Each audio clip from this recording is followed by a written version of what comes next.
All right, so let's look at example 3. We're going to find the volume of the cylinder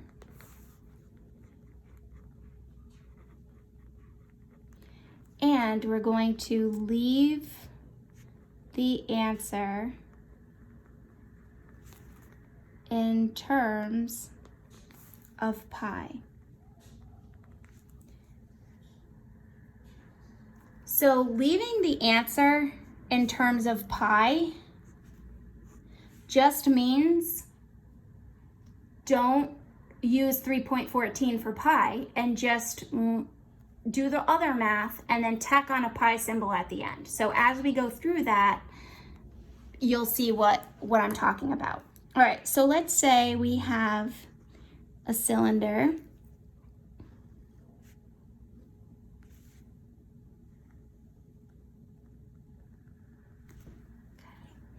and let's say we have a height of 15 feet and we have this label down here as 12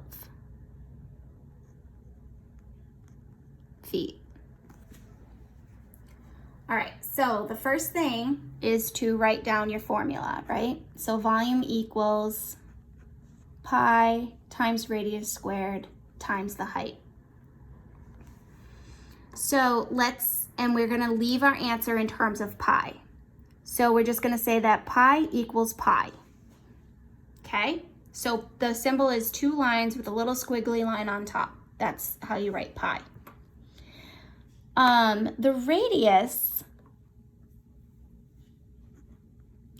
is not 12. See how that dashed line goes all the way across? That's the diameter. So the diameter is 12. So the radius is half of that, which is 6. So the radius is 6. And then the height is 15.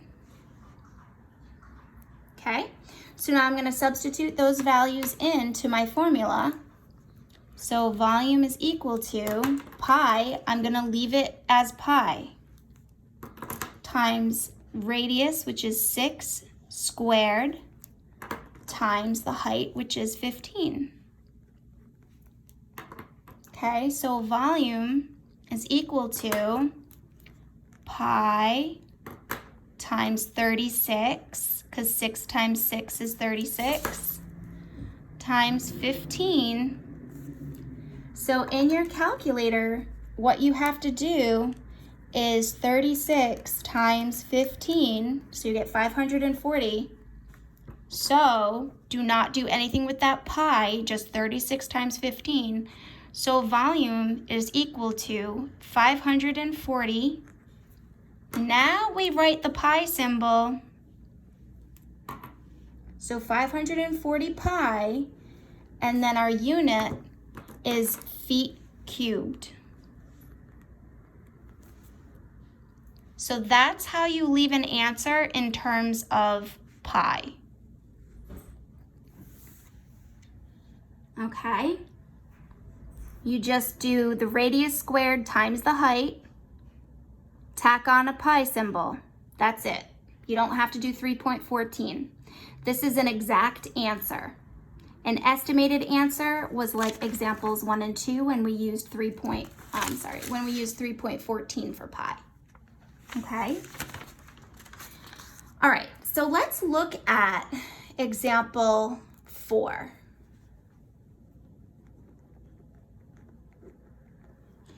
And we want to find the height of the cylinder. And we're given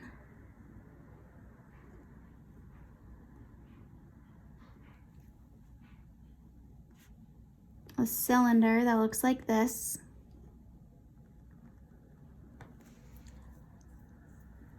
And these dimensions.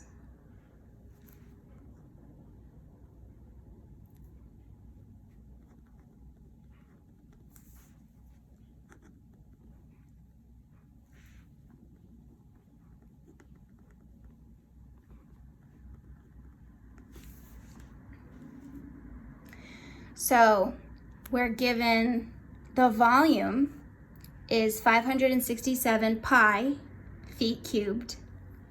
And then we're told that the diameter, because that line goes all the way across, is 18 feet.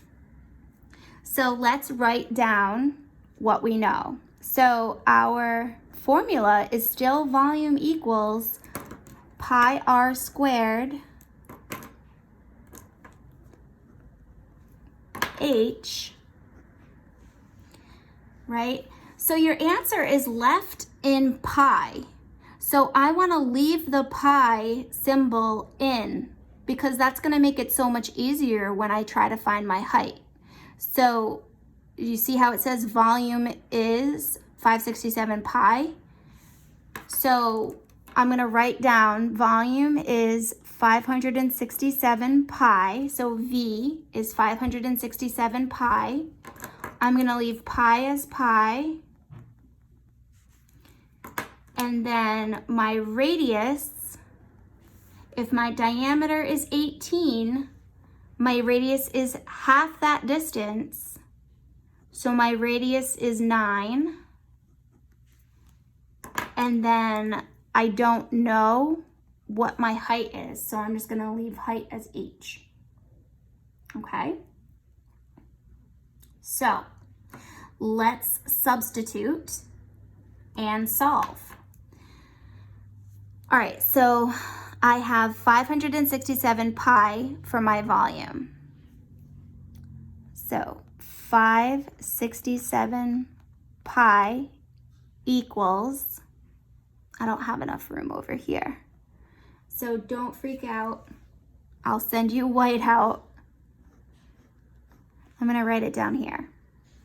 So I have 567 pi is equal to pi times my radius squared, so times 9 squared, times my height, which I don't know. Okay? So I have 567 pi equals pi times 9 squared. 9 squared is 81. So 81 pi, right?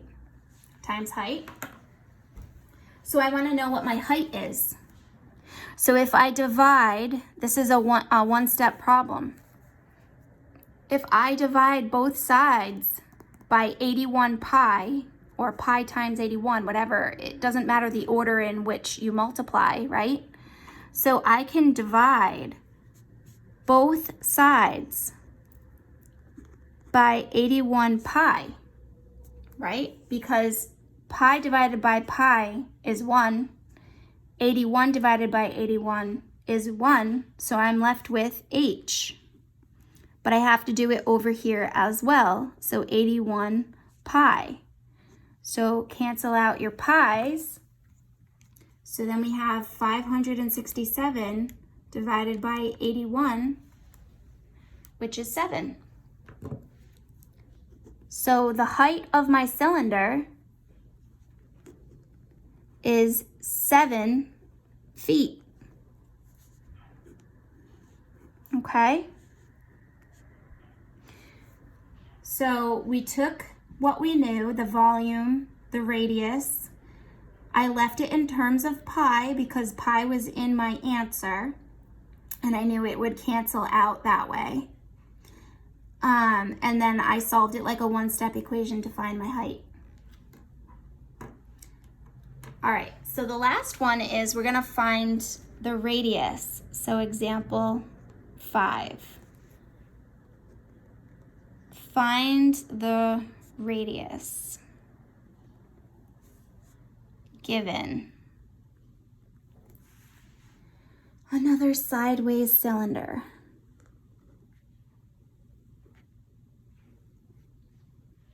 They like to test my drawing abilities. Okay, so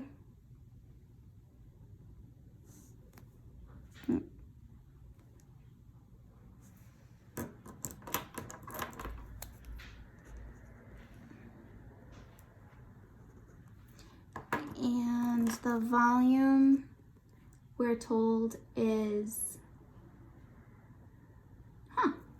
576. So this one was 567 and this one is 576 pi meters cubed. So we're going to write down our formula. Volume is equal to pi times the radius squared times the height. So my volume is 576 pi, so I'm going to leave pi as pi. My radius, I don't know, so I'm going to leave radius as r, and then my height is 16. Okay?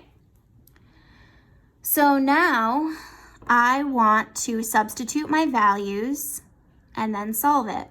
So I have 576 pi for my volume, because that's what was told to me here, equals pi, I don't know my radius, so r squared, times 16. So just like in example 4, right, this is all multiplication. So in order to isolate or to get my r squared by itself, I'm going to divide both sides by 16 pi. Because the pi's are going to cancel out, the 16s are going to cancel out, and you're left with r squared. So now I have to do that to this side. So if I divide that by 16 pi, again, the pi's cancel out, and we have 576 divided by 16, which is 36. So 36 equals r squared. That's not my radius. That is my radius squared. And in the next unit, we're going to get into square roots. So this means what number times itself gives you 36, right? So that's what this is asking. What number times itself is 36? On your calculator, if you have one like I do, if you see this button, it's the square root button. So you hit square root, type in 36, and hit enter, and it will give you the answer. So we have to take the square root. It looks like a division box, but it has this little line here. Okay? So we took the square root, and we get 6 is equal to r. So my radius is 6 meters. Okay? So if you don't understand something, if you get stuck, jump onto your math chat group, or you can email me or set up a time for us to go over things together. Okay?